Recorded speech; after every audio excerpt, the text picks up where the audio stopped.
মুক্তিযুদ্ধ এবং ভারতকে পুঁজি কইরা প্রায় 1.5 যুগ পরে দেশের মাটিতে পা রাখতে চলেছেন খালেদা জিয়া পুত্র তথা বিএনপির ভারপ্রাপ্ত চেয়ারম্যান তারেক রহমান। নভেম্বরে সমাজ মাধ্যমে তারেক লিখেছিলেন, এখনই দেশে ফেরার বিষয়ে সিদ্ধান্ত নেয়ার সুযোগ তার জন্য অবারিত এবং একক নিয়ন্ত্রণাধীন না। অনেকেরই প্রশ্ন, দিন 15-18 মধ্যে কি এমন হইল যে তিনি দেশে ফেরার ঘোষণা করলেন?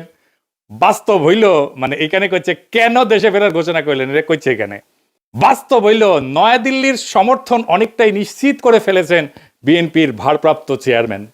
বিদেশ মন্ত্রক সূত্রের খবর, বিদেশ মন্ত্রক মানে পররাষ্ট্র মন্ত্রণালয়, মানে ইন্ডিয়ার পররাষ্ট্র মন্ত্রণালয়, এটা কইছে বিএনপি ক্ষমতায় আসলে ভারত বাংলাদেশের মধ্যে যে চুক্তিগুলো আছে তাতে কোনো প্রভাব পড়বে না এবং বাংলাদেশের মাটিকে কোনো ভারত বিরোধী কাজে ব্যবহার করতে দেওয়া হবে না, এই মর্মে প্রতিশ্রুতি পাওয়া গিয়েছে তারেকের কাছ থেকে।